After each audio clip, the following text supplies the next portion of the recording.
McFarlane. Welcome to Conversations with Al McFarlane. It's Friday. Happy Friday to you. Friday, it's the Healing Circle. Glad to be here and glad to have colleagues, friends of mine, leaders in community, leaders in the profession, talking about health and healing in our community. Let me first send my greetings out to my leader in this initiative every Friday, Dr. Bravada Garrett Akinsanya. She is the leader of the African American Child Wellness Institute and the principal at Breakins Consulting and Psychological Services. Dr. B, we call her. How you doing? Good to see you. I'm good. I'm just happy as can be. Wonderful. Hold on a second. Okay. Yeah, go ahead. Yeah. Okay, I said I'm as happy as can be. I'm glad to be here. It's a wonderful day, and I'm excited about our topic today, which is going to once again focus on issues around social justice and policy making and its impact on our vulnerable communities. So this is Politics Part 2. Politics Part 2. Well, it's time, as they say. We have to talk about the political reality. And Dr. Oliver Williams is here. Dr. Williams, my friend, how are you, sir? I'm good, Al. Thanks for having me again. I'm glad to be here. Well, always a pleasure to hear you and to be with you. Tananya Hurd is here. Tananya, good to see you. How you doing? Hi, I'm great. Thank you. Good. Wonderful to be here today. Well, one of the things we're organizing, Dr. Williams, is a connection with one of his colleagues in South Africa, and it would be cool just to send her a link to this program so she can monitor it if she wants to. And maybe if you put her information in the chat, Kelvin or AZ could send her a link. She might or might not be able to catch it today, but she'd have it. And if she was available to monitor, that would be awesome.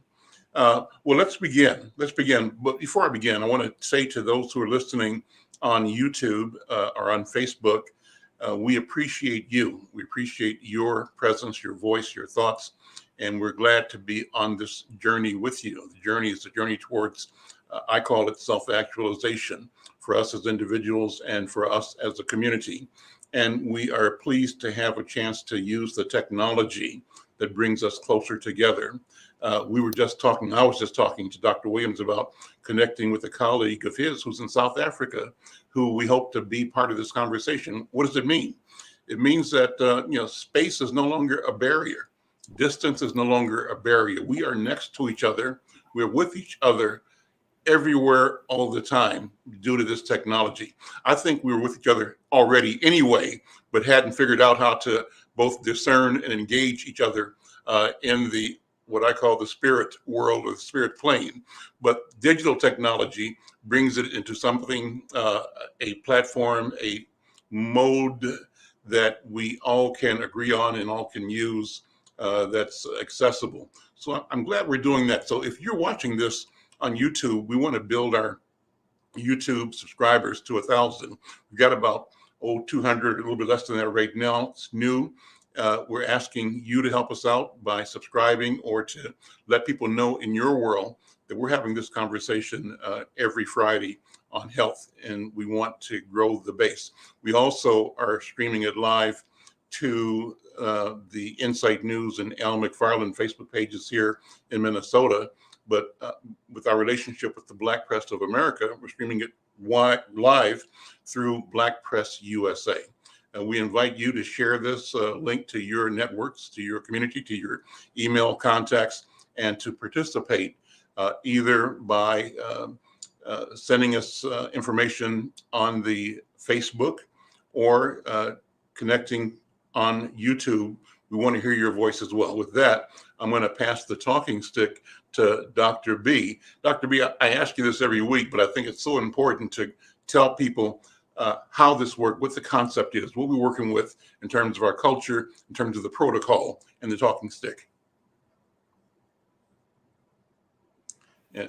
Thank you so much, Brother Al. I'm just pleased again to talk about this concept of the healing circle. And for us as people of African descent, this is something that's centuries old. It's nothing new about us being in circle. It's nothing new about us sharing power because of our interdependence on each other. as a community. So I'm quite pleased to know that as we enter this space, we always acknowledge the land on which we stand.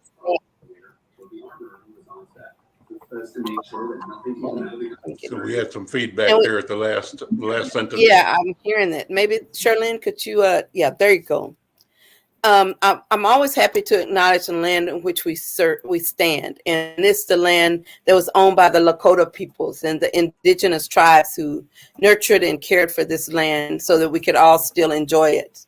I also want to acknowledge our elders, and we honor our elders because they have wisdom, and we honor our elders because they are close to our ancestors and that wisdom that preceded even them. And we honor our ancestors because they are closest to the Creator. So honoring our elders and our ancestors is also honoring the idea that we all come from one space that goes across time, distance, race, and everything. We're connected to each other. Our minds, our bodies, our spirits are all connected to the earth and everything around us. So honoring that process means honoring and respecting each other. And the reason we work in a circle is a center of power. And everyone in the circle, regardless of age or size or whatever it is, you have space there. You belong there. And you can reach into that circle and have access to that center, which is the center of the circle and where power resides. So we share power in our circle. And so the final part of the orderly transfer of voice and power is the use of a talking stick. So although we are virtually connected, we have the use of a virtual talking stick in our conversations so that people who need to speak, they ask for the stick. The stick goes in a circle to everyone. And if they don't want to say something, they can pass, but it gives space and value to every single voice in this process. So that's what it is. And I'm glad to introduce the talking stick. And with that, I would like to give the stick back to you, Brother Al, so that you can begin to moderate at least this part of our conversation. Certainly. Let me have you first state the proposition again, the politics of health and healing. How did you say it? Yes, it is. Yes, the politics and its impact on mental health and vulnerable populations.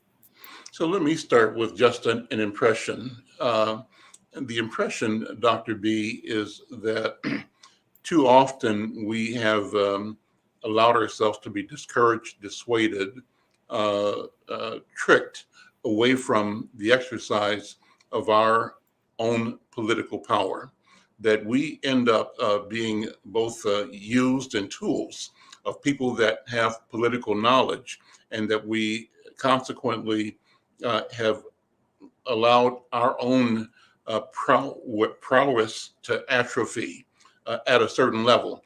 I don't think this is a general description of the culture, but it's a description of the places where we are not being our best selves in the culture. And it's an acknowledgement that we have more to do, that we have things that we must do to continue to develop political skills, political muscle, political acumen. Politics to what end?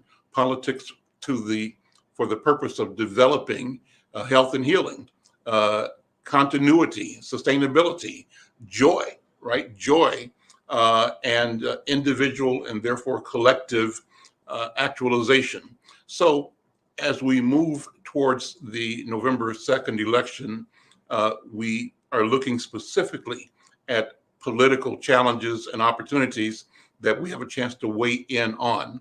And we can look at that locally here in Minnesota. St. Paul and Minneapolis have mayoral candidates and a lot of city council candidates in Minneapolis. There are ballot questions on the initiative in St. Paul and Minneapolis that have to do with rent control, for example. In Minneapolis, there are ballot questions that have to do with the nature of how the executive authority will exercise itself relative to the city council. And there's a ballot in Minneapolis, ballot question on the language in the street is defund the police. That's not really what's happening, but that's what people are hearing it as. and people are addressing. All of these things tie into the national political framework. What about the changes being proposed by our president, Joe Biden, the $3 trillion package that includes progressive and aggressive ways to build infrastructure, to build education, to build economics, to build opportunity, particularly for marginalized and communities that have been left behind, left out historically. All these things are linked. And so I end with this observation. If we are not at the table expressing our point of view, articulating our own specific interest with confidence, with clarity, recognizing that we're just like everybody else, we can be wrong, but we got to be in the game. We got to be there, show up, committed to sharing our point of view. Maybe we learn more as we go along. That right now, the need is that we show up and keep showing up and keep saying what it feels like to us. And absent that, we are deserving ourselves and deserving humanity as well. I see my friend Shirlene is here. Shirlene, good to see you. And I always look at you as one of the best political minds in our marketplace. You're an entrepreneur, you are a health professional and healer, but an organizer as well. So I'm going to pass the talking stick to you, Shirlene. We're talking about politics and our people and how it impacts our health and our futures. Shirlene, unmute.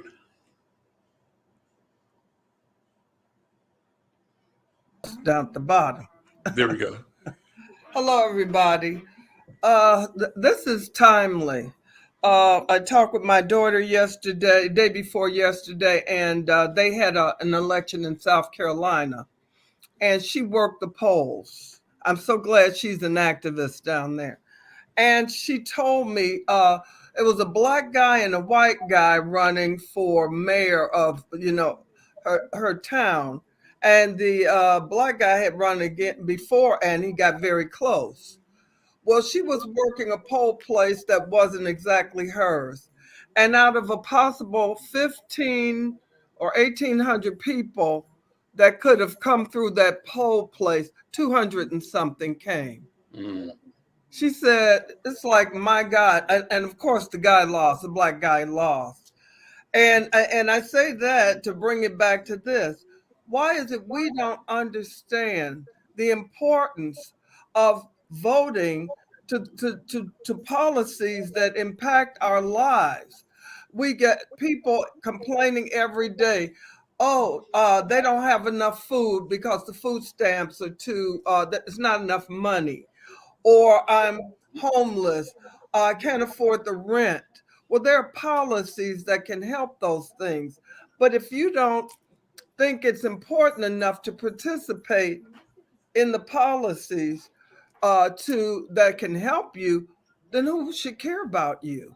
Because basically you have said by not participating that I'm not important, yet you want to complain and you want people to listen. And all I can tell you is I'm over listening. I'm so tired of listening. And if you don't get up and fight for yourself, and this will cost you no blood, no energy, just go to the polling place. Just vote. Make your voice be heard. That's your power. When you don't vote, you have given up your power. And you've basically said, do whatever you want to me. So, I mean, that's all I got. I'm just frustrated. And so is my daughter. We are frustrated. And so I'll take the talking stick back. Let me ask Dr. Oliver Williams and acknowledge the presence of my brother Yeli. I can sign you. Good to see you, Yeli. Dr. Williams, how do we handle that frustration? How do we motivate ourselves not only to stay focused and stay committed, stay in the fight, but what do we do about those around us who we see apparently disengaged, disconnected, and to our own and their own peril? What do we do about that? I that was actually something that I was thinking about from last week, and I think part of it has something to do with our ability to have conversations with one another on a broader scale. I keep thinking about, when I was a kid and we, would talk about vaccinations. And I mentioned it last week, where it was expected that when kids get ready to go to school, that they have to get vaccinated before, they go to school every year. Uh, and I also remember the polio vaccine was something that was big. Now, of course, for a lot of people, they weren't alive when those issues, except for school vaccinations. But when we're talking about polio and the other diseases that you could prevent by getting a vaccine, and how that helps one to be able to prepare you, defend you from getting other kinds of diseases, and and so there's something about having that conversation, because I guess the thing that has been interesting to me too is I've had conversations with some people who I thought would have had the vaccine and they didn't. I mean, I just made the assumption, well, of course you got the vaccine, and then they didn't get it. And then I understand some of the logic behind it because of what has happened to us negatively, when we talk about the Tuskegee experiment and other situations that we've experienced as a Black community. But, this doesn't apply in the same way.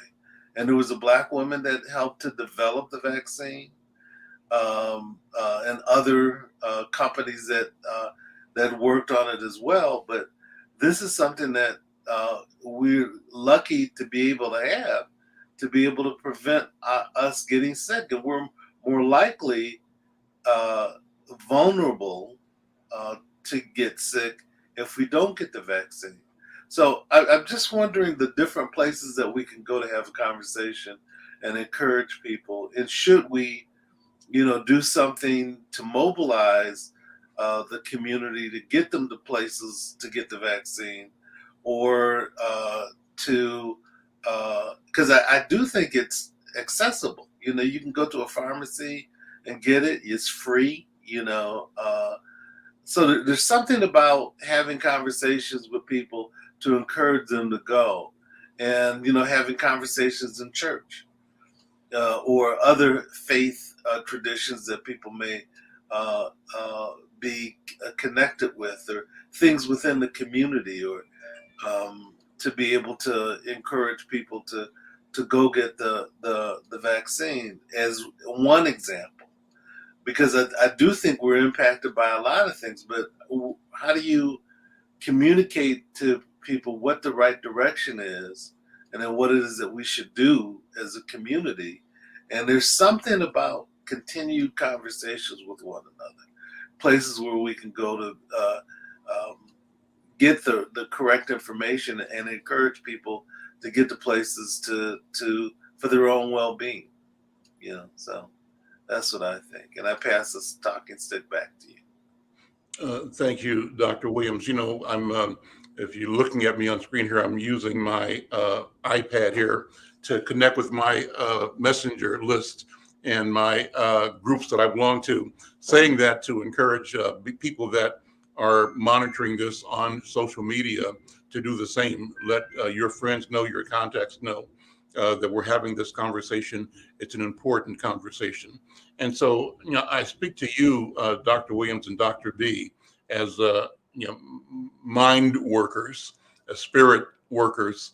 What does it mean? What does you mentioned that, there are people that you expected would get the shots or get the vaccine that haven't. You mentioned that you recall, and I recall this, we're the same age, I think, or close to it. I might be older than you, but I recall being in public school in kindergarten and first and second grade. That would have been like 1953, 54 for me, around in there, that area. But I remember all of our classes being brought either to the playground or to the gym, and a mass inoculation campaign. The biggest one that I remember first was polio. And everybody, even in kindergarten, first, second grade, had an idea of the horrific consequence of acquiring polio, and how grateful we were, and how the community mind at the time was one that was receptive to seeing, nurses and people with the tables and the needles and all the sanitation stuff that they used. It was an orderly, positive experience. We were in this together, and we were doing this to save ourselves and each other. And there wasn't any question or resistance from my point of view. And the same spirit and feeling went through later inoculations of MMR, mumps, measles, and rubella, the tetanus shot. And even as children, we understood the difference of how each shot felt, how it looked in your arm. One was a bunch of sticks in a circle on your arm. Others were shots that gave a big knot for a day or two, the tetanus shot. But we had that conversation. And what is different now? Why is it? And I think it's in the realm of politics. Dr. B, I'm going to pass the talking stick back to you. Thank you. I appreciate it. I'm glad, because I wanted to stick for a minute. I wanted to say that I see several different variables that occur right now. One is definitely the political environment in which we operate. There's such racism, blatant racism and hostility in the environment. So anything that seems like it comes from the government is going to be dealt with as suspect in our community. Even if we see or hear that it was a Black woman who developed the Moderna vaccine, then I've heard people say, well, she's young, she's too young to know better, or if she's a sellout, or, those kind of things, whatever rationale we can get in order not to take the vaccine. And I just want to put out there that I don't even know how many Black folks know about Tuskegee and what that meant. I can't say that, because when I do psych evals, I ask people who was Martin Luther King. They don't know. And when I hear Black folks don't know who Martin Luther King was, or Abraham Lincoln, they don't know, then it makes me kind of wonder how much would they know about Tuskegee, unless they saw the movie. And otherwise, we're so short on our own history that we are apt to repeat it. The other thing is that those vaccines are coming often in the hands of white people. So the people who are giving you the shot, they look white. You can't be trusting it. And now if every nurse looked like Charlene, who was putting a needle in your arm, you might be suspect, but you're not going to be that suspect, because you're going to see her at church. You're going to see her at club. You're going to see her up and down the streets buying things at 7 Mile. You're going to see her around the neighborhood. So I would like to just point out that until people feel like it's in their best interests and in their community, they're not as apt to engage. And with that, I'm going to pass it to Tanani. Thank you, Dr. B. Yeah, I actually really agree with that statement. That's what I've seen in people who are hesitant to get the vaccine, even in talking to them and letting them know other people's experiences, sitting around watching other African Americans say, look, I got this vaccine, I've done this. It's just that mistrust that people are feeling. I think it's, just how we kind of view, or a lot of us view, the healthcare industry in general. Like, we are less likely to get services. We're more likely to be misdiagnosed. There is a real distrust there. And again, as you said, even with our mental health, we go to see psychologists and psychiatrists, and 86% of them are not of color. So we're just, there needs to be a conversation, and I don't know exactly how, but we need to speak more amongst each other about these different things that will help to create trust and help people to get the services that they need, the vaccinations that they need, the mental health care that they need. So that's just my feeling on that. And I'll pass the talking stick back to you, Al. Well, let's bring in Brother Yeli Akinsanya. Brother Yeli, passing the talking stick to you. I take the talking stick with gratitude, and I actually say hello to everybody on the panel today.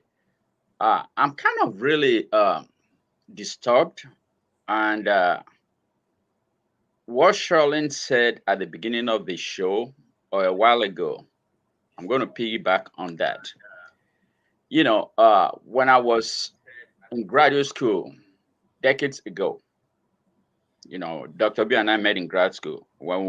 I used to teach this undergraduate class because every PhD student was required, and Dr. Oliver knows this, every PhD student was required to teach an undergraduate class. And I was teaching political science because I was getting a PhD in political science at that point. And that was this class that I used to teach, Politics 101. And we would tell the kids then that, you know, American politics is not a politics of the people, by the people, and for the people. It's not. That's the propaganda that we've been brainwashed to accept. American politics, or the political system, is a politics of the special interest and for the special interest. Those people who pays and rub the shoulders of the hands of the politicians are the ones that the politicians listen to. So one thing that we have as an individual, whether we have money or not, is our political expression through our votes. When that voting period comes and we choose not to exercise those rights, which was fought for by blood and death, we are basically doing a disservice to ourselves and to our community. I stand with Sherilyn and her frustration. When you tell people you need to go where it's not going to make any difference. Yes, it makes a lot of difference. Look at the state legislature here. Every single federal dollar that comes into this system, there are some communities that automatically get 25%, period. Nobody questions them. It's written into the law that this tribe gets this money. Any federal money that comes, they get it. Where is the money or allocation to Black people who basically built this country, who built this economy on their own backs, with their own hands? Look at the Congress. US Congress was built by Black people. So I get really frustrated when people tell me, oh, we're not going to do this, we're not going to do that.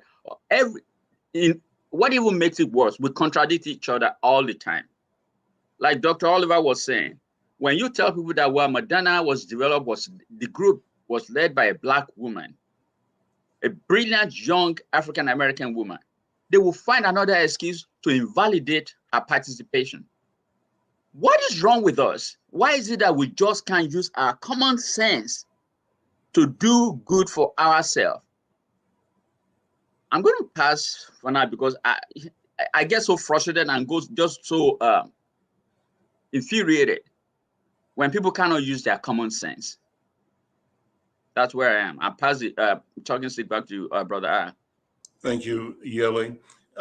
So this is it's a tough conversation because it's real, and on the one hand, we're looking at and indicting the institutions and the processes and the systems around us.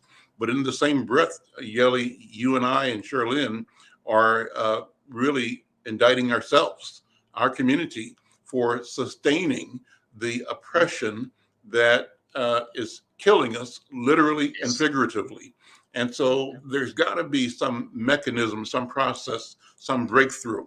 And I think that though there is frustration, what I would describe as the overall sense of our community and culture, despite that, there is a positivity and a indwelling belief or capacity, certainty about our being able to and are going to prevail. beyond survival, but prevail in a way, a space of flourishing despite this. Dr. B, what do you think? I'm just talking, but I think that it's easy to get locked into, that which frustrates us, because it's important to name that and look at it. But where do we go? What do we do, Dr. B? And what is the psychology of this? I mean, what as a mind scientist, what's the psychology of this experience? I'm glad you said that, because I was actually thinking of psychological science and what the research tells us about people who won't care for themselves and vote in their best interest. And part of that is, long time ago, they talked about this man named Seligman. He introduced this notion called learned helplessness. And what he did is he had a dog that was, he was looking at punishment and reward. And he had a dog that would get a shock. And every time he got the shock, he would push the lever to escape. And when he escaped the area where the shock was, he'd go to the other side, and there he would have treats and a reward. So he kept going back and forth in this little contraction. And so the researcher knows that the thing was looking at how fast he hit the lever, how long he stayed taking the shock. And so Dr. Seligman went down the hall to get himself a Coke, because he was eating lunch about then, and he said he could take care of himself. Well, while he was gone, the door got stuck. And the dog kept hitting the lever and taking the shots, and he couldn't get out. And so when Dr. Seligman came back and he started to resume the trials, he opened the door so the dog could see that it was work. He put the WD-40, fixed the door, and the dog just sat there taking the shock.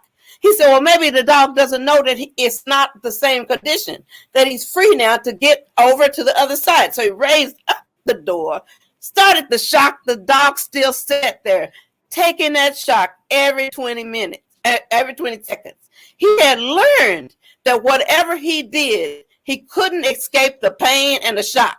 So he just went with it and accepted it. He had learned to be helpless. And this paradigm, as a psychologist, is the paradigm of hopelessness and depression and self-hate, that I shouldn't try. It's not worth trying. And if a dog could do it who hasn't the brain capacity of a human being, imagine the plight we put on ourselves internally with our self-talk and our language. So what we have to know as a community is the door is open. And if it's not opening, I have to say this, I say break it down. If the door's not open, break it down.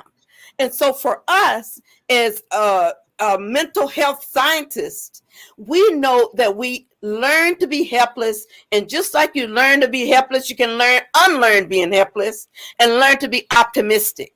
You can change your mind. One breath I was, this breath I am. 1 minute ago, I was helpless. I had that negative talking. This second is the point of power where I can change and be a new person than I was 1 minute ago.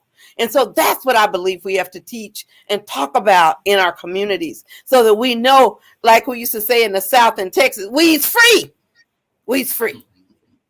So I see Mr. Yelling wants to talk and stick. I'll pass it back to him, and we got to get back to Sister Tananya and Sister Shirley. I have to.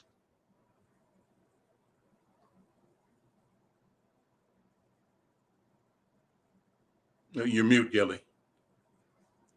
I was kind of a few minutes ago. I was very frustrated,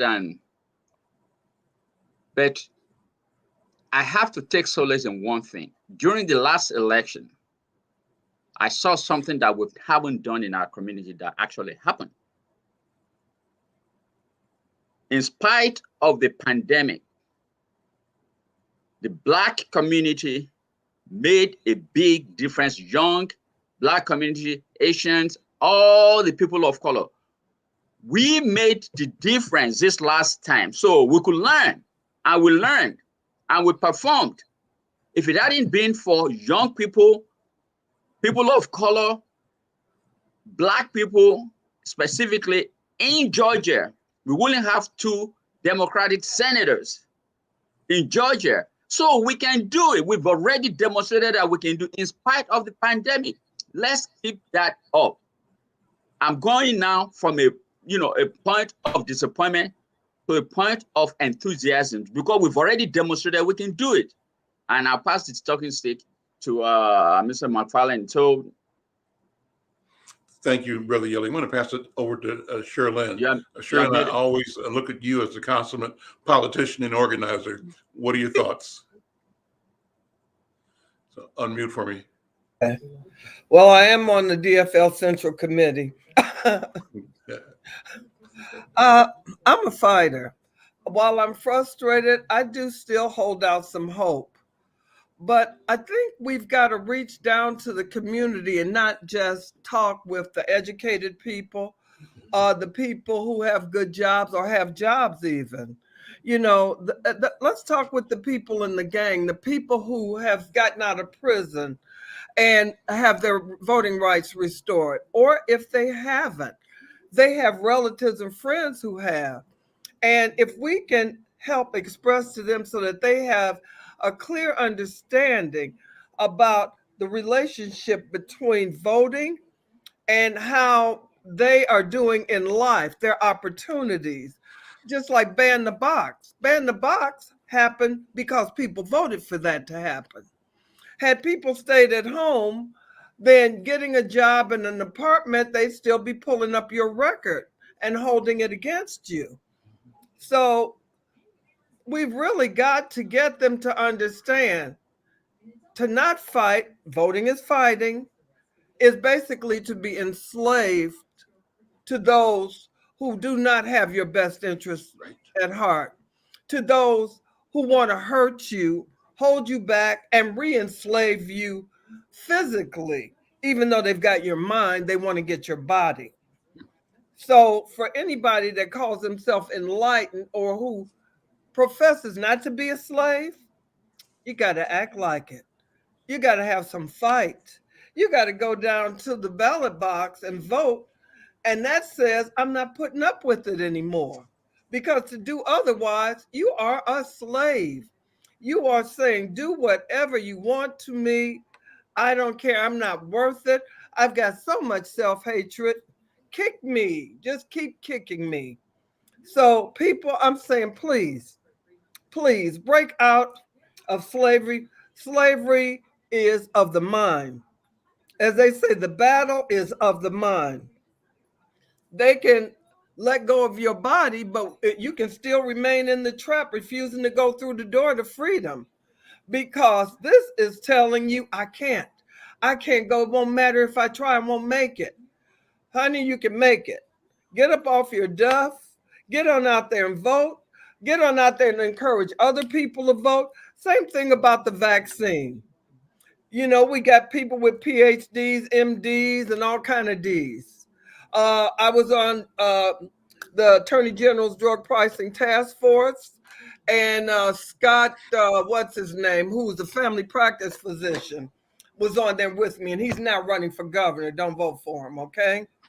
And he is talking against taking the vaccine, wearing masks. This man's an MD, okay? Mm-hmm. You can have all kind of DDs and still, you can learn science and pass the test. Doesn't mean that you've got to take it in and believe it. I'm not calling anybody crazy because that's not professional, and I am a psychiatric and mental health nurse practitioner. But I'm going to just say that their relationship with the truth and reality may be less than connected. In order to have learned science and to somehow disconnect from the facts, that's a special skill set. You understand? And anybody with that skill set, you do not want in a position of power, like being your governor, and something drastic or horrific like COVID happens, and they're telling you, don't worry about it. Even though almost 750,000 people in this country have died, and there's long COVID, and we don't know how many people who have so-called semi-recovered from COVID who will never be able to walk again, having trouble breathing, have lost a leg. We could go on and on about the horribleness of this killing disease. And they tell you, I wouldn't take that vaccine. I don't trust it. You don't have to wear a mask. You have free will. You have rights. When did we get all these rights? You had no choice but to take the polio vaccine. Right. And diphtheria and all that. Only since the 70s, when this crazy doctor in England, who started out with some fake research that couldn't be reproduced anywhere, who subsequently lost his medical license, that is the idiot that started the anti-vax movement. And as you know, with any lie, lies just continue to circle the globe. Even though he's been proven wrong, that lie is still out there and people are just holding on to it. That's the same kind of group that are saying that Biden did not win the election, okay? Right. People will believe a lie. Help me, Jesus, they'll hold on tight. So we only need people in the governorship or any other position who understands reality, because reality can save our lives. Please do not vote for him, okay? I'm just saying, if you're not trying to protect us, then you're trying to hurt us. So we got to vote, people, and we got to become educated about those people who are running. And again, anybody who says voting doesn't matter, let me say this. We elected Keith Ellison as our Attorney General. Had Keith not been in that position, let me tell you, what's his name would be still out here on the police rolls killing other black folks. Chauvin, absolutely. Chauvin. So don't ever think your vote doesn't count, because Chauvin is now in prison trying to see if the Supreme Court, and they turned him down. He's trying to figure out how to get out. And this isn't his first murder, okay? So please vote and understand there's power in voting, and use your power. Okay, I'm giving the talk and stick back. You know, I get emotional over this one. Well, emotion matters here. And thank you so much, Sister Charlene. You know, but you've opened another door that I'm going to throw out just to see how others feel. If you don't want to handle this, that's fine.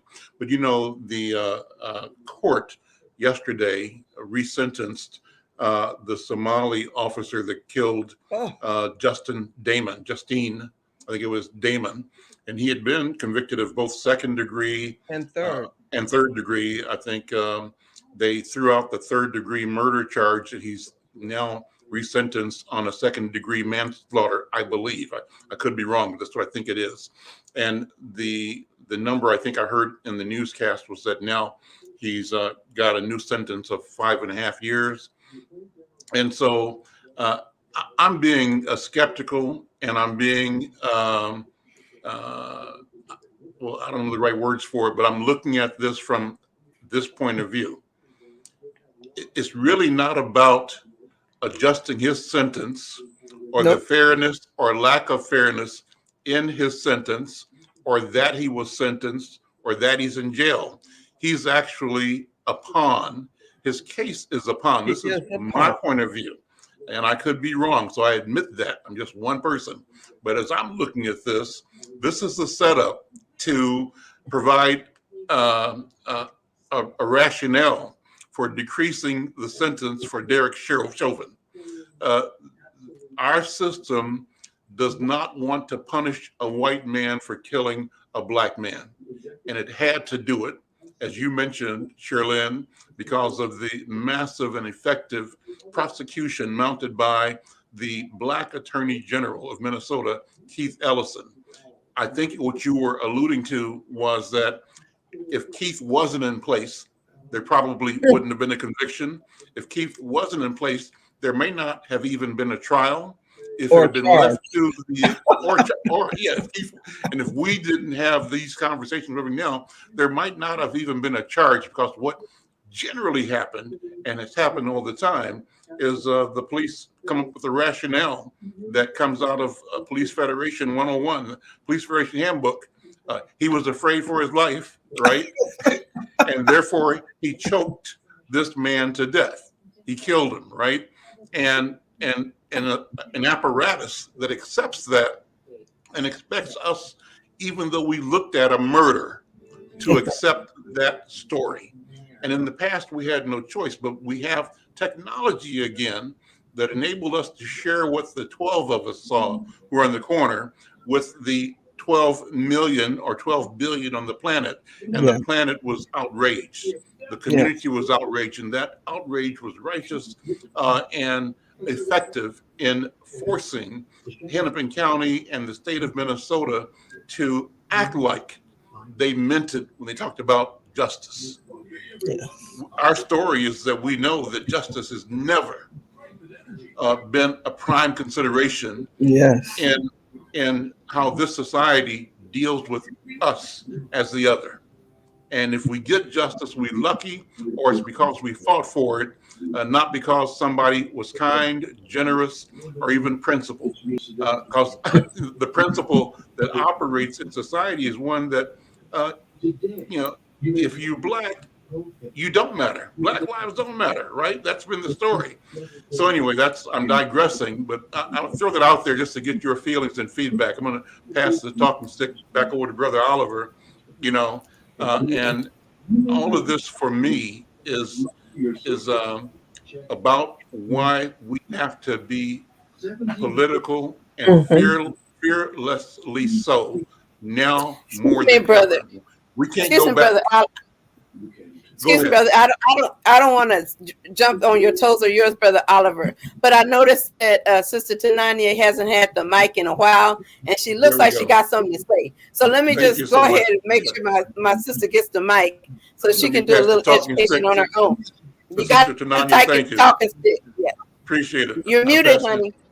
Oh, no problem. I just really agree with what everyone's saying. So, all this is resonating with me. But the thing that has come to my mind with, this conviction and everything that's happened with George Floyd, with Justine, with all of these people, it has been social media. It's been a multitude of people having to look, having to see this. There's nowhere, I don't think there's anywhere during this whole Chauvin thing, during George Floyd, there was nowhere that you can look where you were not watching one man murder another man. And that's just how, unfortunately, that's how the justice system is set up. That seems to be how our healthcare system is set up. It's set up for African Americans to fail. And it's us as trusted messengers that need to be communicating with our people to help them understand. So this was just really resonating with me just so much that, it's us that have to, it wouldn't get out and it wouldn't be trusted if it doesn't come from a trusted messenger. So that's just my feeling on that, because, it's set up for us to fail. More than 50% of African Americans that are incarcerated actually have mental health conditions that haven't been addressed. So, it's us that, we have to keep on communicating, like Sherlyn said, not just with the other educated people, but with everyone. So I just really agree. Thank you. This conversation is so powerful. Can I say one thing? One name, Mike Freeman. Okay, Mike Freeman. Vote him out. He's out. No, he's out. The reason why Mohammed Nur had charges, that he was charged with a murder and all of those other charges, which was really a tragic accident, was Mike Freeman, as well as the Policemen's Union and all of the white people around the world and in this city who were outraged because of that accidental shooting that they wanted to call a murder, and they wanted his blood. Now, we all know that was a tragic accident. That man pulled his gun because he perceived there was a threat. He was afraid for his life. We know that police have been getting shot in their patrol cars by people. They have walked up.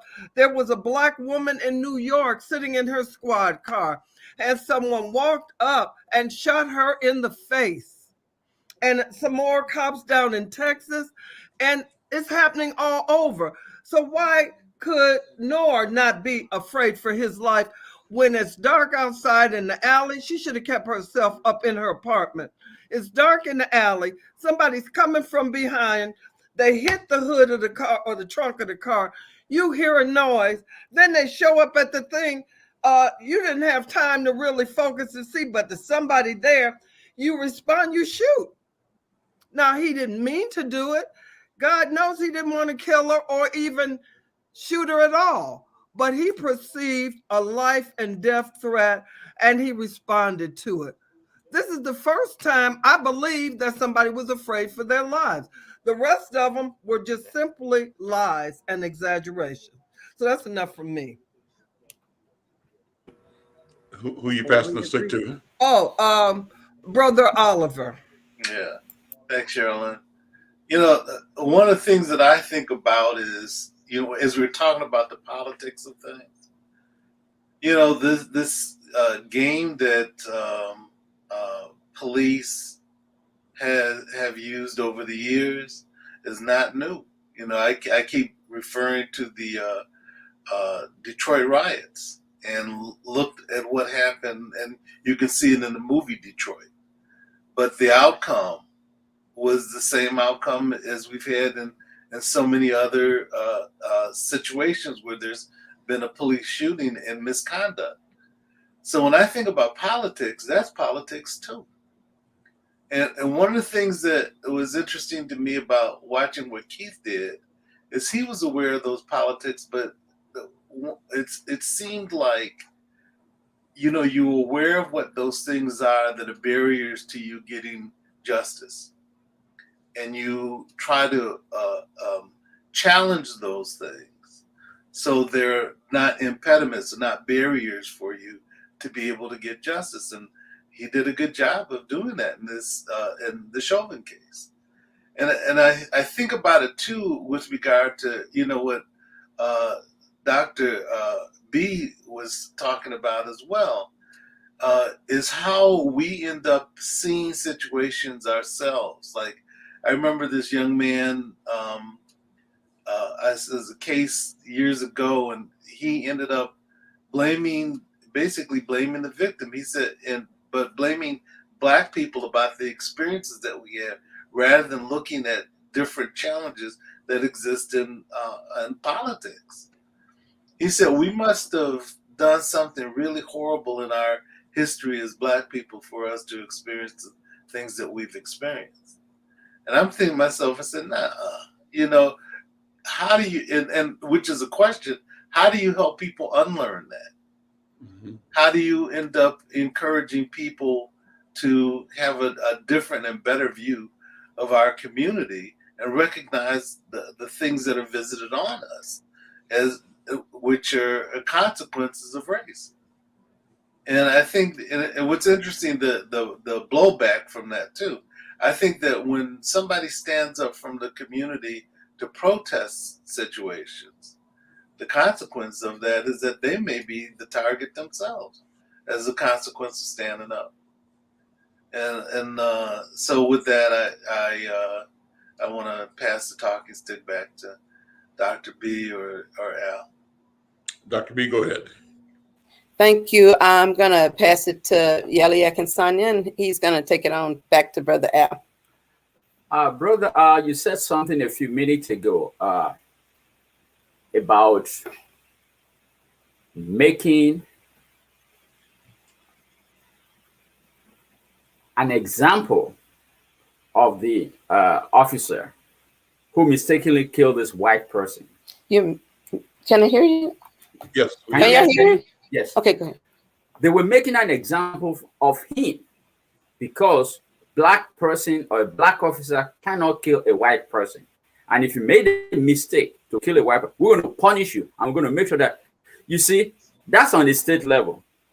2 days ago, the U.S. Supreme Court just gave policemen more than enough power to continue to kill Black people. It was a unanimous decision. Qualified immunity was affirmed by the U.S. Supreme Court in 2 separate cases on Wednesday, 2 days ago. What does that mean? Who are the people that are getting killed the most by police people? Black people. Now, a white and maybe Hispanic majority, well, Uncle Thomas is really Uncle Tom. So he doesn't qualify as a black person. The US Supreme Court made that affirmation 2 days ago that we're going to give policemen qualified immunity. That's been debated in Congress now, that we're going to eliminate that qualified immunity. But the US Supreme Court, why Congress is trying to mandate that, the US Supreme Court says we're going to maintain that. Now, if you think the US Supreme Court as the final arbiter of law in this country, it's not political, then you got something else going. They are political and they don't really care about the black community. I'll say that, and I'll challenge any one of them to question me about that. And with that, I'll pass on the stick back to Dr. B and Brother R. Okay, and with what I want to say. Oh, by the way, sorry, sir. You know, black people, we need to emancipate ourselves from mental slavery. As Brother Bob Marley had said, emancipate yourself from mental slavery. A bunch of things that we are doing do not make any sense. Thank you. Okay. And I'm going to pass it on to Al after I say this one thing, that even after that verdict for Chauvin, that they made it less because the judge said, Cahill said that the black children who witnessed the murder were not traumatized. Yes. And so therefore it didn't merit extra years. So with that, I'm passing the closing talking stick to Brother Al. Take us on home. Yeah, sure. And so, Dr. B, thank you. It reminds me also of the entire system of devaluing Black life, Black voices, Black thought, Black contributions, Black history, the Black presence. And it's part of the grand theft of labor, theft of life, theft of intellectual property, the theft of the planet, for them to create a story that Africa, for example, is not in Africa, that Egypt is not in Africa, that Africans are not the source of humanity, that African culture is inconsequential, that to pretend that civilization itself began with the Greeks and the Romans, right? To perpetuate that lie is cultural theft, right? And to justify the decimation of a continent of people here in the West, in North and South America, it's a lie. And so the effort is to keep the lie alive because of the advantages that were the object of the lie, and the lie supports the advantage. And we're simply at a place where we can see differently and see clearly, and where it must change, and it must change now. That's what I think. Listen, this has been a great conversation. We've got about a minute before we close the hour out, but this has been a great conversation. And, Dr. B and Dr. Oliver and Sherlyn, as the mental health experts here, how do people like an Al McFarlane, who's a layman, but who believes he has the ability to see and talk about what he sees, how do you keep yourself focused and confident and willing to challenge racism, oppression, even the things that we have both imbibed and bought into ourselves that keep us in a deficit mode? What do we do about that? Sherlyn, go ahead. I'm gonna pass the talk to Sherlyn. We've got to fight, Al. You got no choice, okay? I'm giving you no choice, okay? We're giving you no choice. The only hope our people have is that we have people who are willing to fight. Historically, we had a few people who put themselves out there to fight no matter what. And only by continuing to tell our truth, not the lies that are told about us, but to put the truth out there, where all can hear it, including those who don't want to hear it, who are operating against us, is our only hope. And what do they say? Tell the truth and shame the devil. Sometimes the devil can't be shamed, okay? So in that case, we got to light up our people so they will fight the devil. Okay? And my piece, I got you. My piece is just to fight ourselves and remind us ourselves that we have a right to wellness. We have a right to respect. We have a right to shared power. We have a right to abundant life. And if you don't believe it, say it to yourself till you do. And I pass the stick to my founder brother Oliver, who's going to give the last little mental health word. You got the stick, brother Oliver. Okay, thank you, Dr. B. I keep thinking about the phrase, you have the strength that comes from the truth of knowing. So knowing your experiences, and also looking at, I went to this play that was at the History Museum in St. Paul, and was talking about the couple that in the 1920s and 30s, and there were a black couple that were fighting for rights, and they integrated the neighborhood in St. Paul, and talked about the fight that they had to try to stay in the neighborhood when everybody else was trying to get them to move. And there was an attorney, but he was supported by the St. Paul NAACP.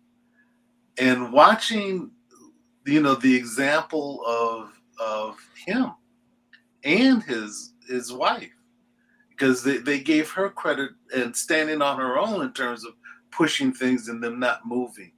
We have examples in our own community of people who stood up, and Keith, for example, Allison, Josie Johnson, Al McFarlane, John Wright, and I'm leaving out a lot of other people, but people who have stood up when people have challenged them within our community, but they did it because they stood up. They didn't let people ride their back. They straightened up their back. But that does take courage, and it takes us as a community to be supportive. But what's interesting to me is even without the support, people still stood up. Martin Luther King, and we can come Malcolm X. You can look at so many people who've Ida B. Wells. So many people within our history that have done this, and we need to use them as a model. But I think also teach them. Young boys and girls need to understand that we've got heroes and sheroes that are examples for us in terms of how we live our lives. Let's end it right there. I'm Al McFarlane. We'll see you next time. Take care. Bye-bye.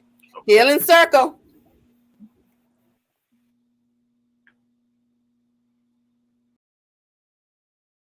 Oh, Queen Justice, where are you? Did they beat you up or no? Lock you on the ground, take the crown away from you? Oh, Lady Liberty, red, white, and blue. Did they take your dignity with their bigotry? Teach you that you're born to lose. Free or guilty, it's gonna get filthy. Better believe, roll up your sleeves. It's gonna get rough, it's gonna be tough. We all agree, we've had enough. We've had enough of all the rules you break. We've had enough of all the money you make. We've had enough. No more life at stake. We've had enough. This is a proclamation. It's been 400 years and we're 400 late. Together we stand from state to state. Going back in time won't make America great. We need justice now, people won't wait. Action, no more distraction. Every step we take, we gain traction. If it can happen to one, it can happen to all. United we stand, divided we fall. Free or guilty, it's gonna get filthy. Better believe, roll up your sleeves. It's gonna get rough, it's gonna